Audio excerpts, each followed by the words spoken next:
Missão Novas Tribos apresenta...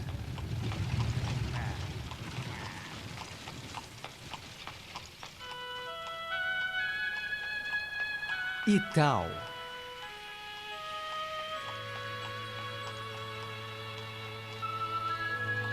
Isaías 43, versículo 9. Que ouçam e digam, é verdade.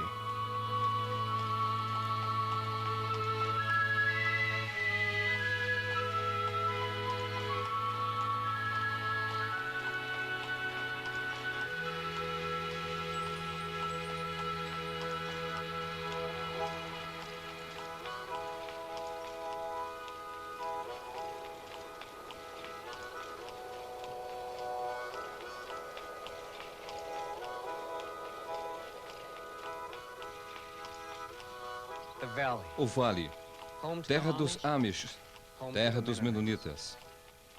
Em meados do século XVIII, fugindo da perseguição religiosa na Europa, um grupo deles veio se estabelecer aqui, no interior da Pensilvânia. Dedicados ao trabalho duro, desmataram essas terras e formaram fazendas produtivas. Para os Amish, hoje, pouca coisa mudou. Mantendo um estilo de vida bem simples, procuram afastar-se dos eletrodomésticos e comodidades da vida moderna, o que para eles é sinal de piedade religiosa.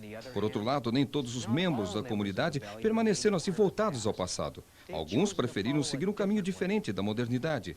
Eles acham que isso tem valido a pena. Olá, meu nome é John Cross, coordenador de um dos ministérios da Missão Novas Tribos, uma organização que trabalha quase que exclusivamente com povos tribais em vários países do mundo. Você talvez pergunte, John, o que é que você está fazendo aí no centro da Pensilvânia? O que é que isso tem a ver com a evangelização das tribos? Eu quero dar a você a base do nosso trabalho, contando uma história que começou aqui, neste vale.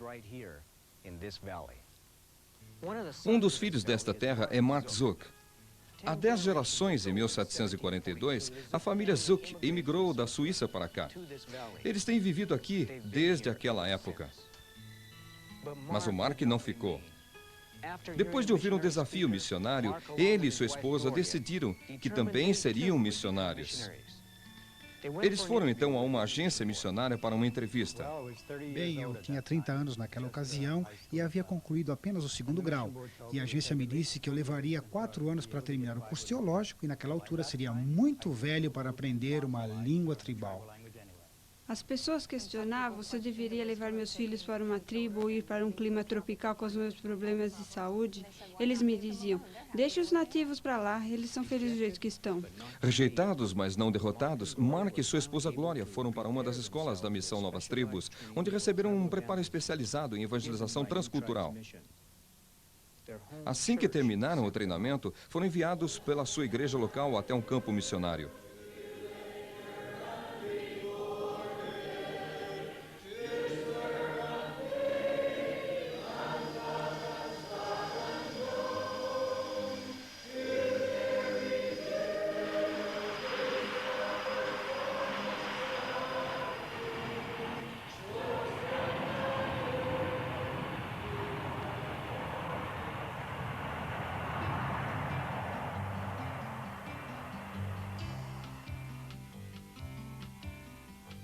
Papua Nova Guiné, a ilha que é completamente diferente de qualquer outro lugar do mundo. A terra onde o tempo é esquecido. Isolada, é um cantinho maravilhoso da criação. Do clima ameno e fresco encontrado nas montanhas ao calor úmido e tropical das terras baixas dos manguezais. Com arrecifes de corais incríveis e praias desertas luxuriantes, é de se admirar que ela não tenha se tornado ainda a maior atração turística do mundo. Localizados numa das ilhas de isolada província britânica ocidental, os Mooks têm vivido e morrido por séculos. E é esse povo que se tornou parte importante da vida de Mark e Glória. Com frequência, nossa ideia do que está envolvido no trabalho missionário dessa natureza não é correta. Você não começa a pregar a palavra no primeiro dia que você chega na aldeia. Se você fizer isso, vai causar problemas e provavelmente será o último a tomar conhecimento deles. Antes, você tem que embarcar na aventura do aprendizado. Aprender como essas pessoas pensam, como falam, o que as faz assim rijos.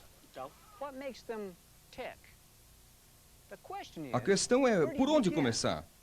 O que fazer no primeiro dia? No segundo dia? O que é que você está querendo, então, mostrar para mim? Um estilingue? Quando você chega numa aldeia, as coisas que você aprende primeiro são as mais óbvias. Onde eles moram, o que eles comem e como preparam a comida. E, é claro, de onde eles obtêm seus alimentos.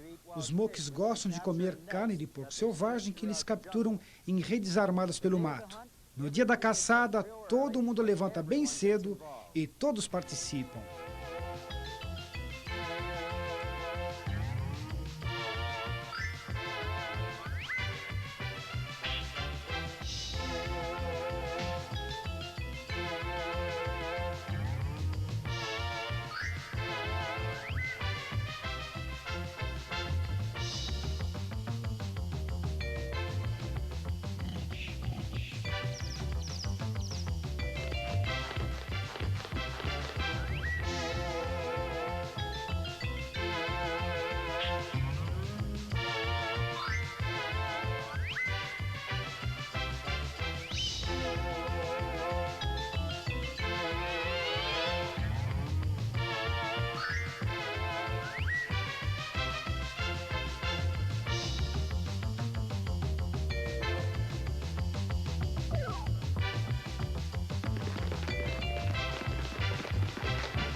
O que não é tão óbvio é como eles encaram a vida. Alegria exterior não significa vida sem medo por dentro. É preciso determinação no estudo para conhecê-los a fundo e, com frequência, os fatos descobertos não são assim os mais agradáveis.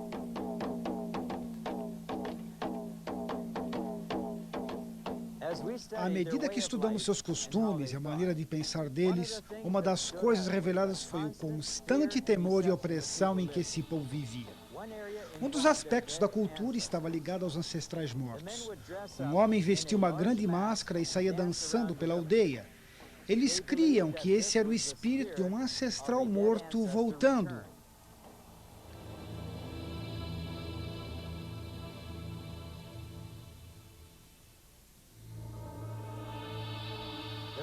Os homens nos contaram que as mulheres não sabiam que eram eles que vestiam a máscara. Eles guardavam a máscara escondida num lugar reservado exclusivamente para os homens. Eles nos explicaram o seguinte: se uma mulher visse a máscara, ou se ela descobrisse que se tratava de um homem que a vestia, não o espírito, o castigo para aquela mulher era a pena de morte. Quando eu era um menino, minha mãe descobriu o segredo e viu a máscara. Conforme o nosso costume, meu pai, homem severo, ordenou que minha mãe fosse morta quando ele morresse. Assim que ele faleceu, mostraram a máscara para minha mãe, e os 2 irmãos dela levaram-na para o mato. Eles não queriam fazer aquilo, mas as nossas crenças obrigavam-nos. Eles passaram uma corda de casca de árvore em volta do pescoço dela. Eu era bem novo, mas eu me lembro bem.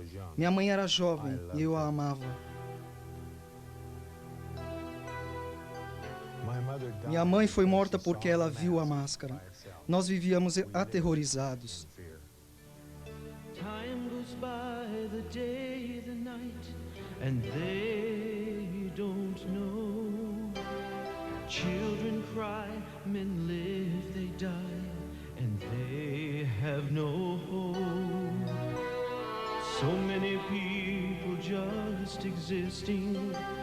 Are we really listening to the tears and the fears of the unknown?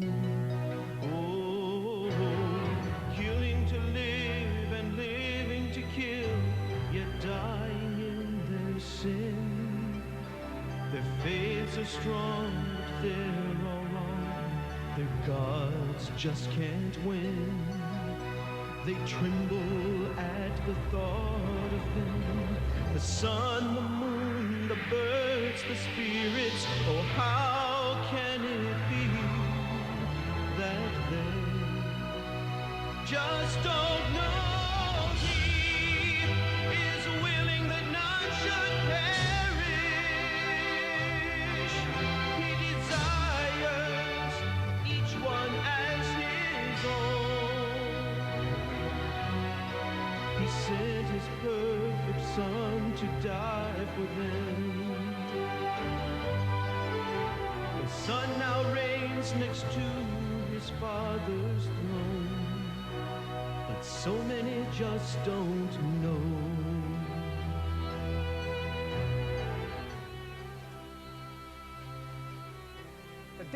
O dia finalmente chega quando você conhece bem a língua e sabe o que eles pensam, podendo iniciar a pregação da palavra de Deus.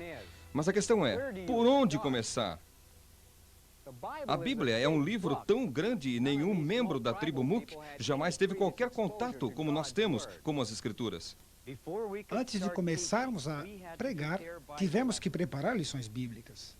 O nosso ajudante, que naquela época não era um crente, foi a pessoa-chave para obtermos a terminologia bíblica apropriada de que precisávamos para ensinar. Mesmo antes de iniciar o ensino, os Mooks pareciam pressentir que estavam para receber uma mensagem maravilhosa. Quando o ensino começou, a aldeia toda de 320 pessoas se reuniu para participar. Nós não mencionamos nada sobre Jesus até que concluímos 2 meses de ensino das histórias fundamentais do Velho Testamento. No primeiro dia, nós começamos mostrando para eles um mapa da aldeia. E aí apontamos onde as outras aldeias Mook estavam localizadas naquele mapa. A partir daí, explicamos para eles, progressivamente, onde eles estavam situados em relação às tribos vizinhas, e onde eles estavam localizados na província, e a posição da província no país da Papua Nova Guiné, e onde Nova Guiné estava em relação à Austrália, Japão, Estados Unidos e Israel. Depois eu expliquei para eles como a Bíblia, a palavra de Deus, a fala de Deus, veio há muitos anos atrás, de Israel à Europa e para o mundo, e agora estava chegando também para eles, o povo Mook.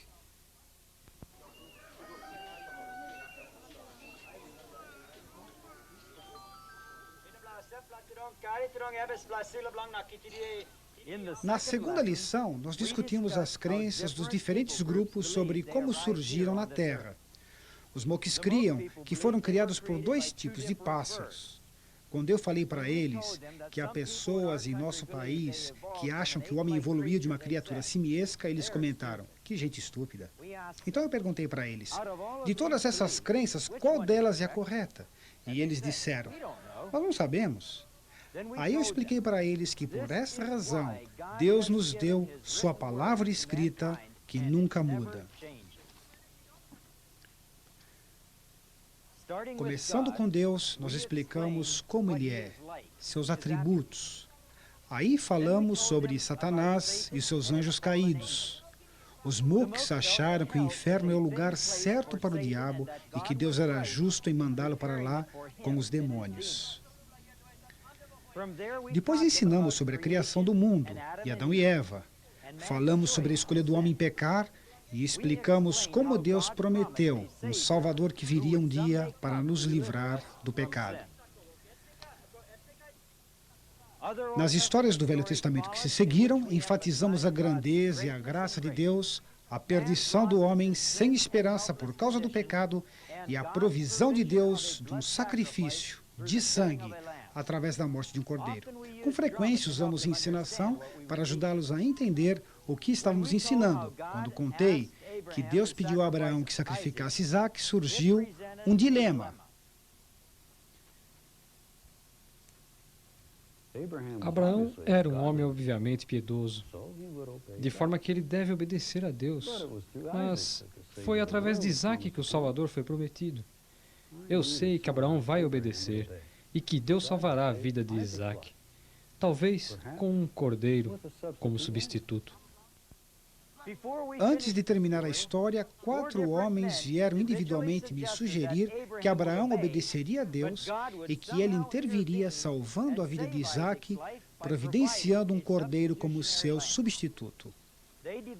Eles desenvolveram uma reverência sincera para com Deus e temiam que pudessem ser destruídos por causa dos seus pecados. Eles disseram: nós somos exatamente como aquelas pessoas de Sodoma e Gomorra. Por 2 meses, nós ensinamos lições chaves do Velho Testamento cronologicamente, antes de apresentarmos Jesus como Salvador, nascido como uma criança neste mundo. Ao estudarmos a vida de Jesus, os Moques se tornaram grandes admiradores do Senhor. Jesus se tornou o herói da tribo. Eles o amavam e o veneravam. O povo da aldeia nunca perdeu uma lição durante as semanas que Mark ensinou de segunda a sexta, 2 vezes por dia. Os doentes eram trazidos em macas para os estudos. Quando uma gestante estava perto para dar à luz, eles arrumavam um jeito para que ela pudesse ficar pertinho o suficiente para ouvir as histórias. O nenê nasceu durante uma das reuniões e o ensino prosseguiu. Às vezes os Moques estavam tão compenetrados que não tinham vontade de comer, nem queriam dormir. Eles gastavam cada momento livre do dia discutindo as lições e ouvindo vez após vez as histórias gravadas diariamente. Esse maravilhoso Jesus era perfeito. Ele podia fazer qualquer coisa. Ele era Deus. O dia, enfim, chegou, quando foi contada a história da traição de Jesus por Judas e o seu julgamento diante de Pôncio Pilatos. O povo ficou revoltado com Judas traindo o Salvador. Mas eles criam que de alguma forma Jesus iria se livrar. Essa foi a última história que nós lhes contamos antes da apresentação do Evangelho. No fim dela, nós dissemos para eles: amanhã nós terminaremos nosso ensino.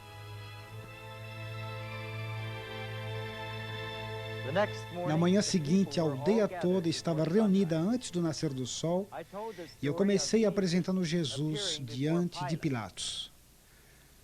As pessoas estavam muito sérias. Quando viram na representação Jesus sendo cuspido, batido e colocado na cruz, eles ficaram simplesmente atônitos. Eles ficaram abalados. Não podiam acreditar no que estavam vendo. Pelo fato da morte e o derramamento de sangue ter um significado profundo para o Evangelho, nós havíamos enchido uma bexiga com água colorida para ser furada pelo nosso soldado romano designado. Foi quando eles viram o sangue que a história começou a ter significado para eles. Nossa exposição e apresentação da ressurreição de Jesus foi simples, mas poderosa para eles. O Salvador estava vivo.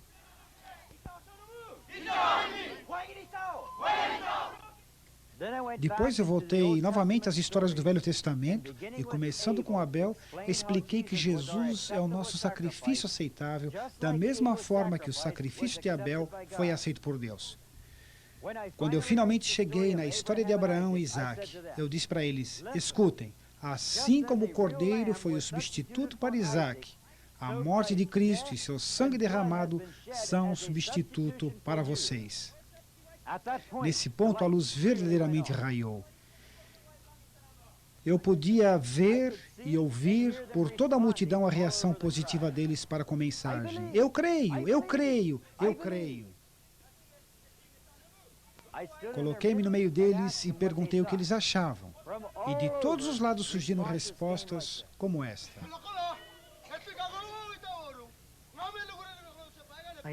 Eu sei que nasci no pecado e creio que Jesus pagou pelos meus pecados, que Ele morreu em meu lugar. Ele é o meu Redentor.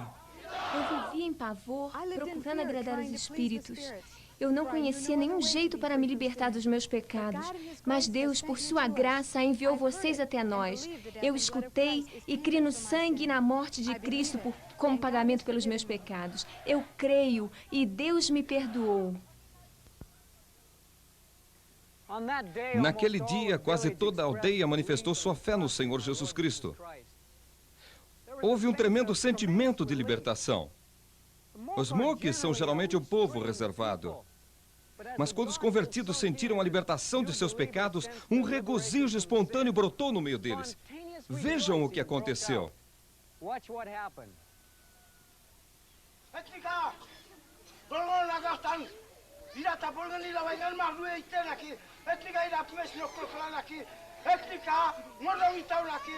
Esse homem está testemunhando que ele também crê que Jesus Cristo pagou pelos seus pecados. Etal quer dizer é verdade, verdadeiramente, verdade.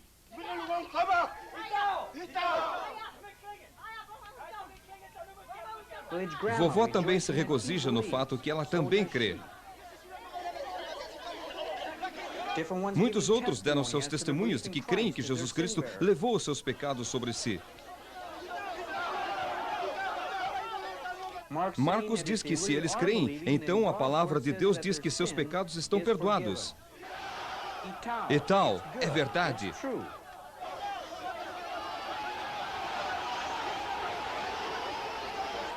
Um regozijo espontâneo rompeu entre eles e continuou por 2 horas e meia.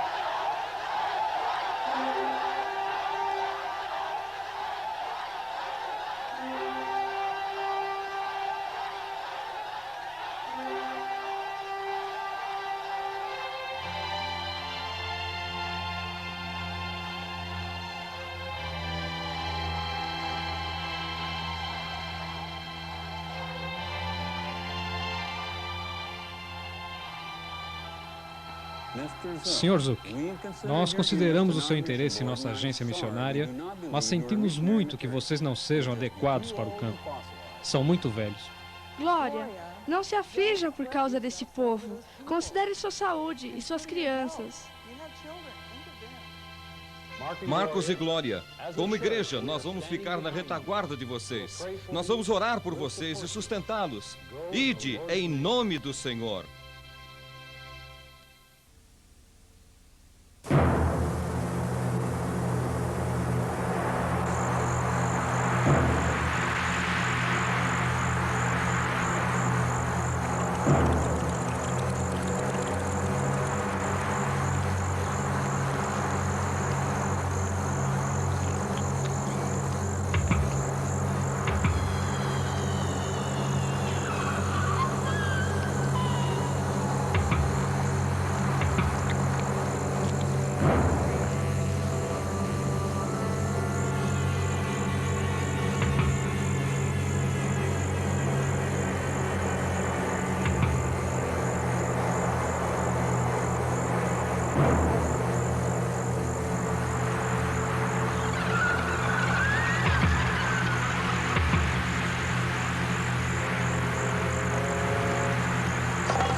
Em 1986, uma tribo remota passou a ter uma nova compreensão da vida.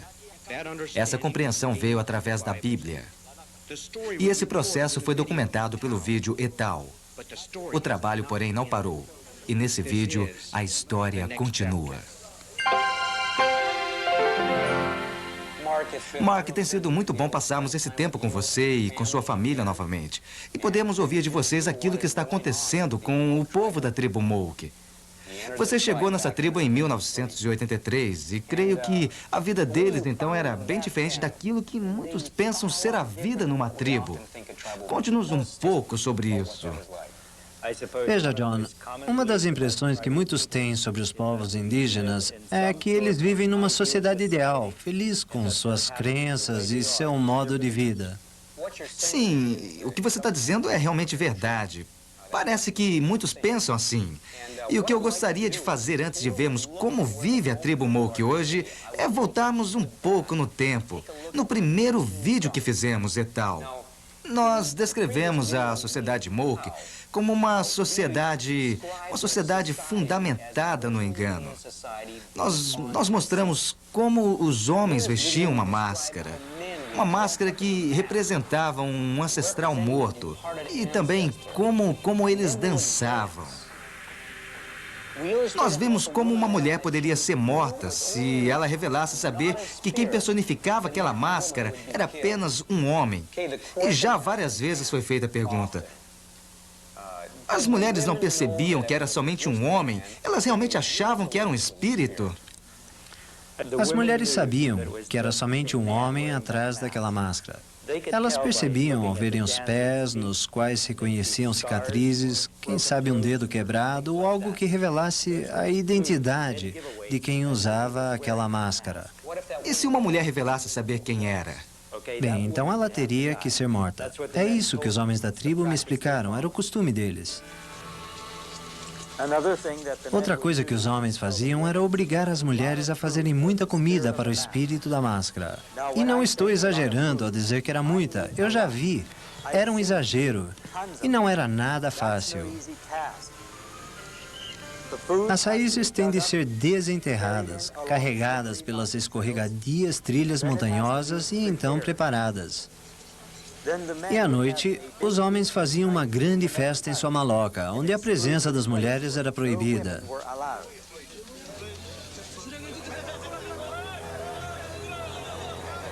Às vezes, a comida que sobrava era tanta que tinham de escondê-la atrás da maloca num lugar que também era proibido às mulheres. Eles nunca davam nada às mulheres, pois queriam que elas acreditassem que os espíritos eram quem comiam a comida. E as mulheres nunca reclamavam das injustiças a que eram submetidas, pois isto lhes custaria a vida. O medo as mantinha caladas. Não era nada fácil a vida das mulheres. Ouvir isso deve ser um choque para as pessoas que creem que os povos tribais vivem em sociedades felizes e ideais. Um medo que obriga alguém a se calar certamente não é característica de felicidade. É verdade. E não eram somente as mulheres que viviam dominadas pelo medo. Toda aquela sociedade vivia debaixo do medo. Na tribo Moke e em muitas outras tribos, a feitiçaria é a coisa mais temida nesse mundo. Por exemplo, recentemente ouvi uma história de um homem chamado Kamaias. Kamaias era um homem poderoso que vivia na aldeia de Dandangabu. Um inimigo de uma tribo vizinha fez um trabalho de feitiçaria contra ele. O pajé capturou o seu espírito numa latinha. Ele levou essa latinha para casa e jogou-a no fogo. E enquanto a latinha esquentava, Kamaias começou a arder em febre. Ele sabia que a febre era causada por feitiçaria. Ele ficou com medo, tanto medo que me disseram que ele chegou até a chorar. E finalmente, ele morreu. Qualquer um que pensa que essa gente vive feliz do modo que está, precisa ver um dos seus funerais. Em nossa sociedade ocidental, fazemos a morte parecer menos trágica. O corpo é colocado num caixão bonito e maquiamos a pessoa para fazê-la parecer que está dormindo. Ela é cercada por flores e fazemos discursos em sua memória. E ainda temos uma esperança, mesmo que para alguns ela seja falsa, de poder rever esta pessoa no céu. A nossa cultura traz no fundo de sua mente a esperança de que se uma pessoa é boa em vida, ela terá um destino feliz após esta vida. Na sociedade tribal, porém, não existe casa funerária. Os mortos não recebem nenhuma maquiagem, não existem flores, não há quaisquer discursos e não existe qualquer esperança.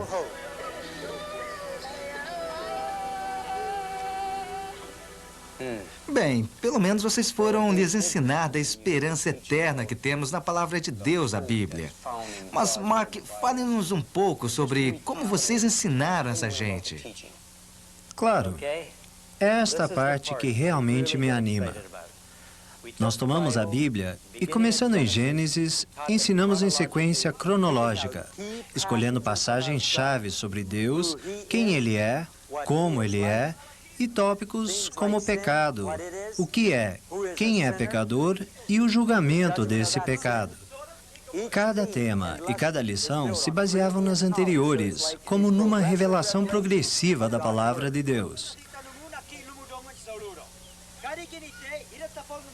Enquanto ensinávamos pela primeira vez o Velho Testamento, os homens da tribo começaram a me procurar, querendo saber como fazer com toda a falsidade em que viviam. Eles estavam aprendendo que todo engano é pecado. O peso do pecado começava a pesar sobre os seus ombros. O que faremos, Mark? Nós mentimos para as mulheres. Nós as enganamos, as iludimos. O que vamos fazer? Deus vai nos julgar pelas mentiras. Mas se contarmos para as mulheres, vai ser uma grande vergonha. Na cultura deles, um homem nunca pedia desculpas a uma mulher. Mas depois de aceitarem a Cristo, os homens Moke reuniram as mulheres para lhes dizer como eles as enganavam com as máscaras. E as mulheres lhes disseram: mas nós sempre soubemos que eram vocês e não um espírito. Pois as mulheres se faziam de enganadas para não serem mortas como mandava sua cultura. Agora, não pense que esta não era uma questão séria para eles. A cultura tradicional Moke conta como uma tribo inteira foi exterminada por outra por ter revelado o segredo da máscara a uma de suas mulheres. Então, ao final de sua cronologia, vocês lhes ensinavam sobre a morte e a ressurreição de Jesus Cristo. Sim, e foi aí que nós lhes mostramos a associação entre o Velho e o Novo Testamentos. Foi então que eles perceberam que o sacrifício do Cordeiro registrado no Velho Testamento era uma figura daquilo que Cristo faria na cruz. O vídeo Etal tem uma cena que muitas pessoas já me disseram ser a predileta. Vamos vê-la então.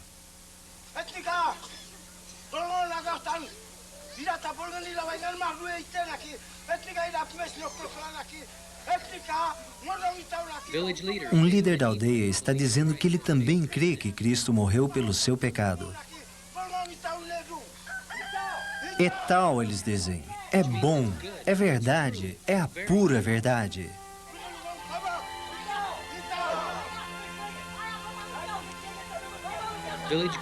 Uma avó se alegra por ele crer e ela diz que também crê. Vários Moke dão o seu testemunho de crerem que Cristo carregou os seus pecados.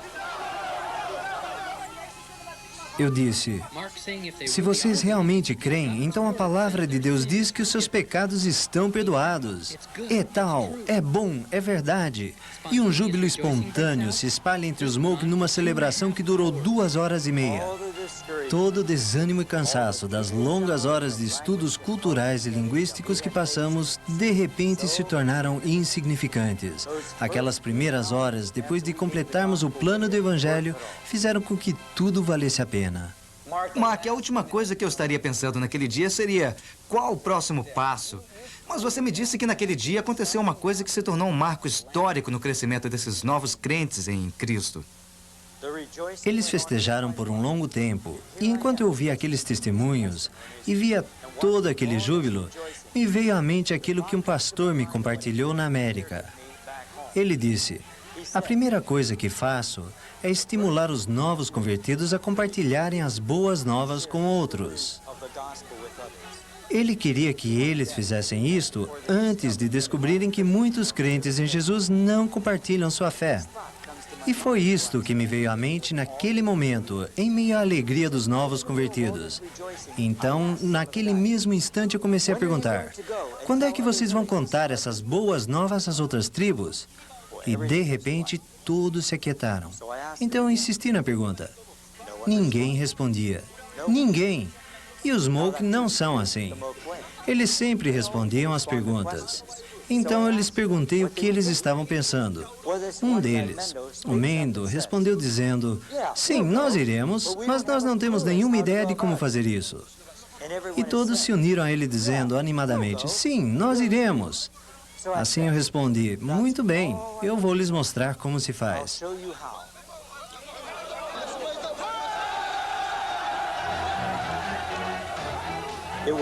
E realmente, era animador conviver com esses novos irmãos em Cristo.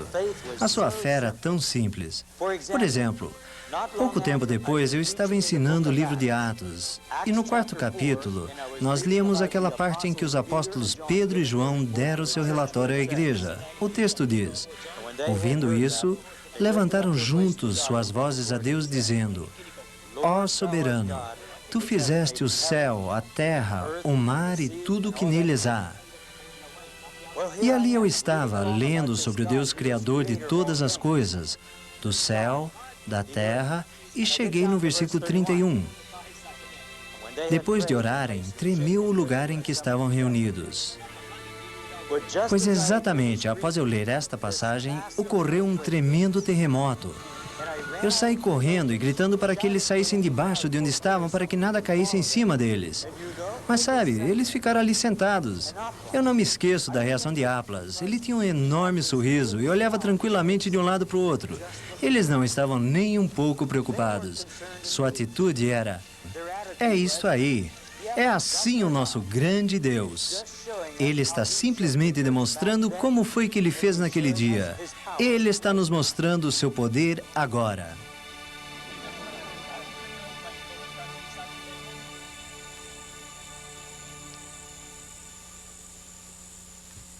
Com a nova honestidade que passou a haver entre os Moke, muitos relacionamentos quebrados pela falsidade puderam ser restaurados.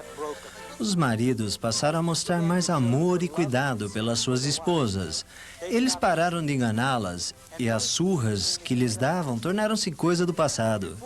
Antes, os homens passavam muito tempo na maloca dos homens, muitas vezes aprontando coisas que resultariam em problemas. Agora, eles começavam a passar mais tempo com suas mulheres. Eles passaram a assumir maior responsabilidade com a criação dos seus filhos. Estas eram coisas boas, grandes mudanças. E é claro que eles falavam sobre levar as boas novas às outras aldeias.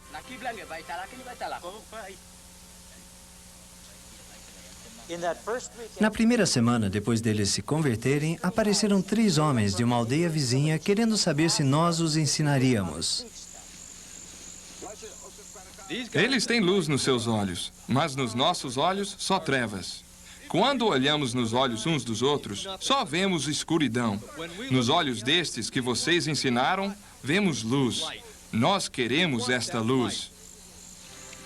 Pois esses homens começaram a aparecer toda semana, implorando para que fôssemos lhes ensinar. Então eu pensei, está aí a oportunidade para os homens da minha aldeia aprenderem a ensinar.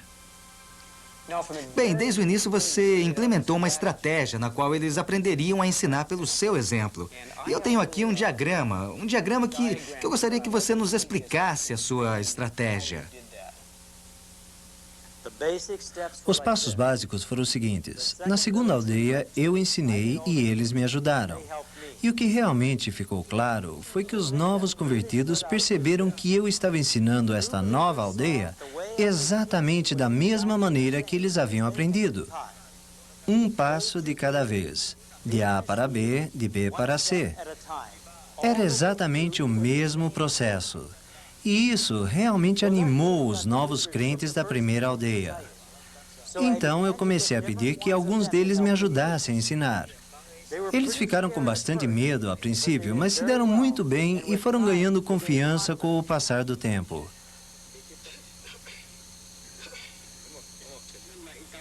À noite, eles se sentavam nas malocas da aldeia tocando fitas cassete das lições e revisando as histórias contadas até ali. Eles realmente ajudaram. Quando chegamos à terceira aldeia, foram eles que ensinaram e eu somente ajudava. Quando eu disse aos Moke da terceira aldeia que eu não estaria ensinando, mas que seriam os convertidos da primeira aldeia, os Moke da terceira não gostaram muito. Eles não queriam professores Moke. Eles tinham receio de que os Moke não ensinariam direito. Mas eu lhes disse que os Moke ensinariam exatamente as mesmas lições. Eles ainda queriam que eu ensinasse, mas eu lhes disse que era impossível, pois eu era somente um e não poderia estar em tantas aldeias ao mesmo tempo.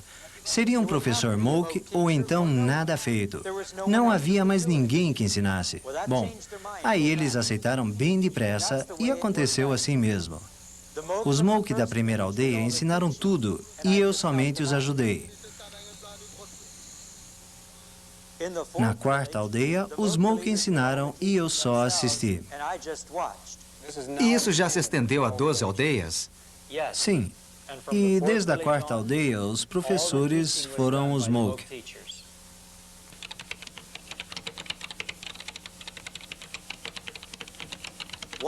Uma das maiores chaves para o sucesso dessa multiplicação de ensino tem sido o nosso programa de alfabetização, desenvolvido pela minha esposa Glória.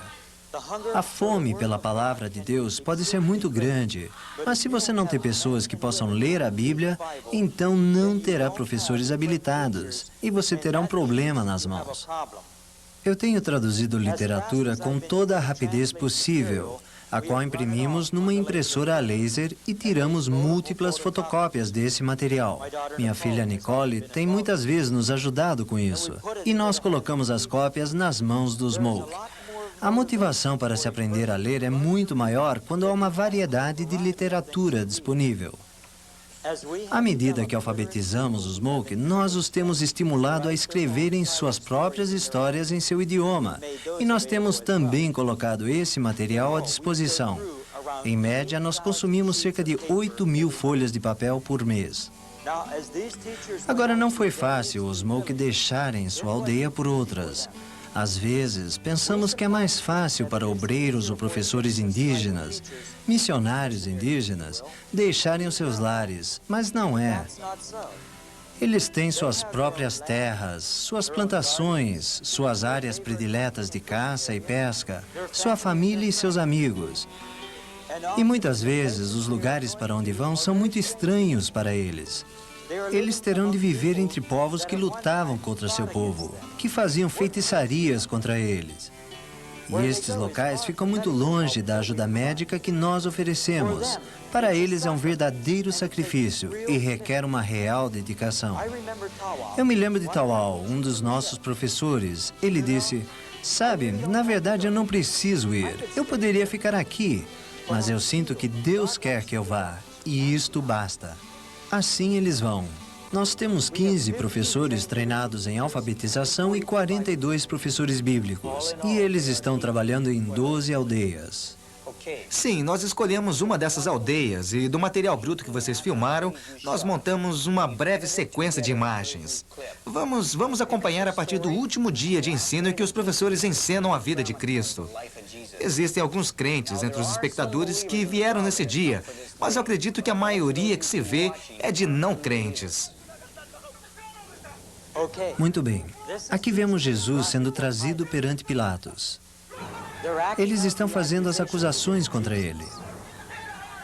Eles dizem, este é um homem mau, ele é culpado. Pilatos pergunta, mas o que foi que ele fez? Ele não está convencido de que as acusações são verdadeiras. Eles perguntam a Pilatos, de quem você é amigo? Você é amigo desse homem ou amigo de César? Você quer ser amigo de um homem mau? Agora estão surrando Jesus. Eles não batem com força suficiente para doer, mas são bem convincentes em transmitir a ideia de que Cristo realmente foi ferido. Todos os participantes desta dramatização vêm de aldeias que já foram evangelizadas. Eles são líderes cristãos, homens formidáveis. Eles cravam os pregos entre os pés e os dedos das mãos. Eles usam um corante vegetal misturado com água. É muito real.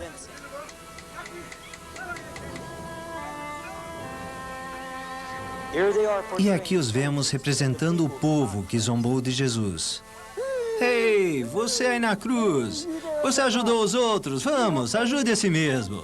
Você não é capaz? Desça daí. Você não é tão poderoso? Você é mentiroso, é um enganador, você não passa de um farsante. Várias pessoas já me disseram que quando eles veem os zombadores, estes causam um verdadeiro impacto neles. É o próprio Deus que está sendo zombado. Agora Jesus está morto e um soldado fura o seu lado com uma lança.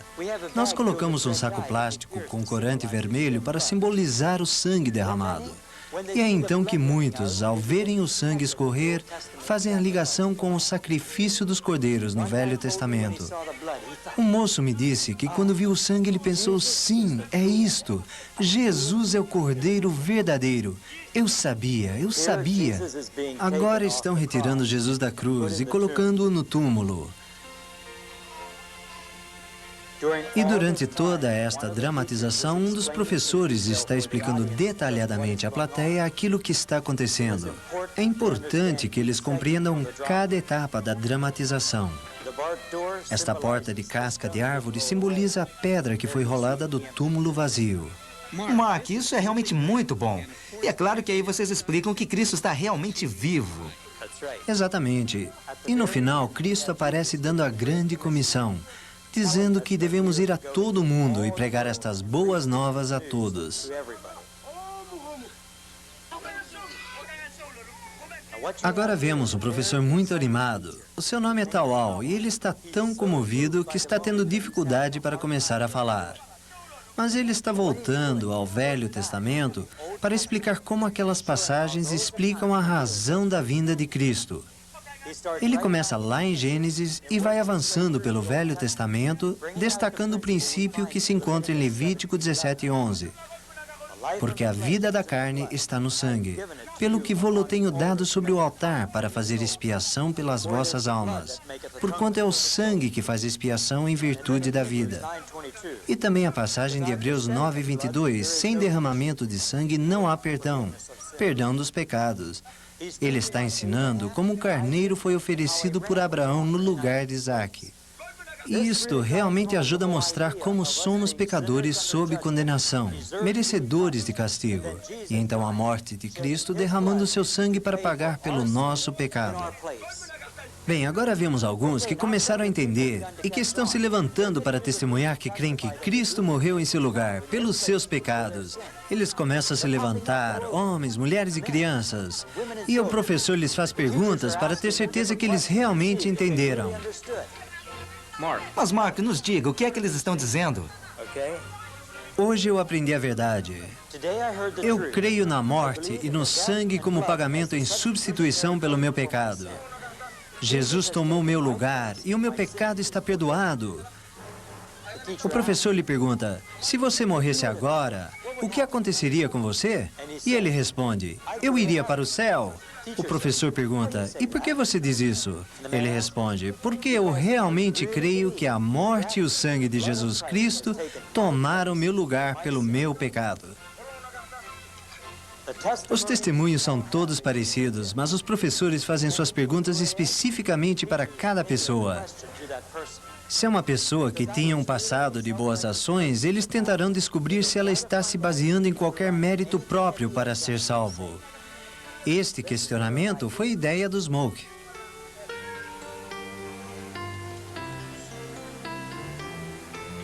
Algumas das crianças demonstram ter compreendido o ensino. Elas são bem espertas e surpreendem até mesmo os professores Smoke. Eles voltavam dizendo, puxa, como essas crianças respondem bem. E até mesmo quando as perguntas deixavam os adultos sem resposta, aparecia uma criança com a resposta correta.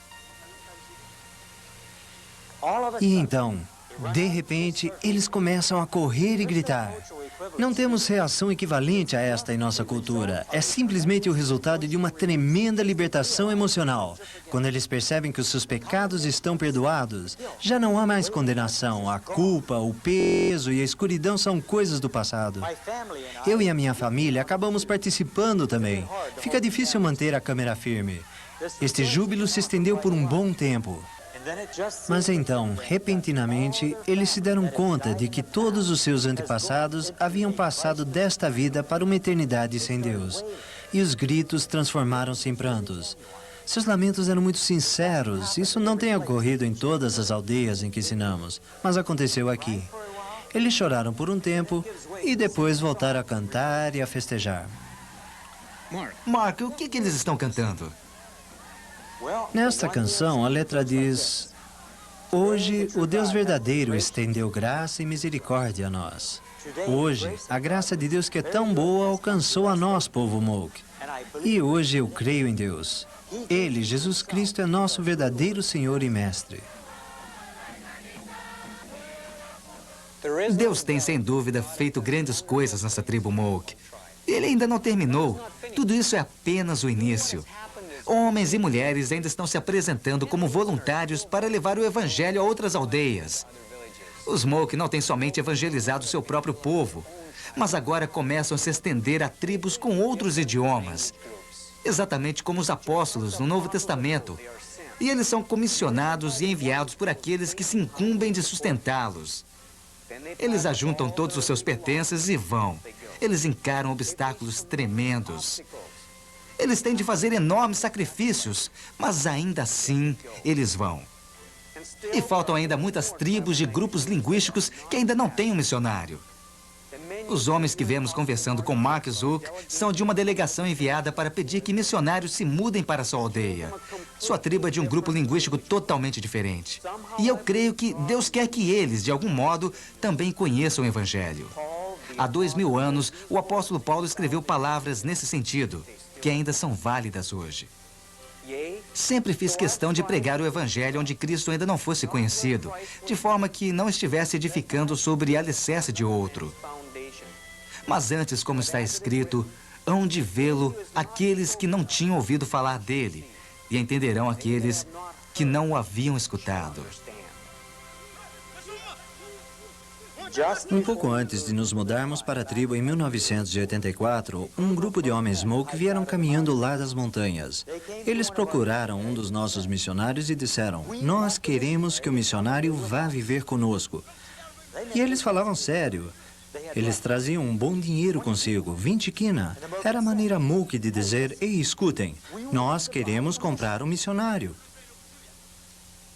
Hoje os Moke nem sonhariam em conseguir comprar tudo o que eles receberam, porque agora eles sabem que a mensagem da Bíblia é o dom gratuito da salvação por meio da morte de Cristo na cruz e de sua ressurreição da morte. E esta é uma oferta que eles não podem deixar de comunicar aos outros.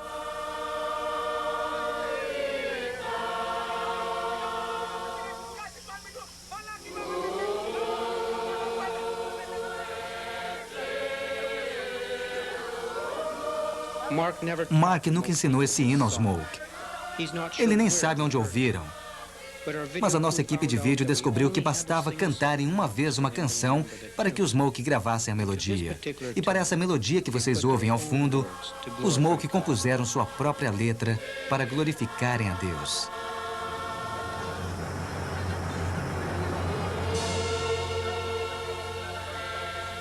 Foi difícil a nossa equipe de vídeo manter a sua objetividade enquanto gravavam as imagens. Estar no meio desse povo acaba lhe afetando. Eu assisti a uma reunião dos Moke quando um dos integrantes da equipe de vídeo chamou a minha atenção para um menino de uns 10 anos que diligentemente tomava nota da lição bíblica. Ele era muito cuidadoso. E foi aí que eu pensei, eu nunca vi nenhuma criança dessa idade fazendo anotações nas nossas igrejas ocidentais. E no último dia em que filmávamos, estava ali um velho chamado Lapite. A sua saúde era tão precária que nem sabíamos se ele chegaria ao fim dos ensinos. Mas ele conseguiu e veio a tornar-se um líder. Quando os professores Moke saíram para outras aldeias, ele perguntou se não poderia acompanhá-los para poder ensinar os velhos e ter certeza de que eles também estavam compreendendo cada lição. E foi assim que ele fez, subindo montanhas, atravessando rios, indo de aldeia em aldeia para ajudar a ensinar os idosos. Deem uma boa olhada nele, pois a próxima vez que alguém o ver será na eternidade com Deus. Ele morreu algumas semanas depois de filmarmos essas imagens.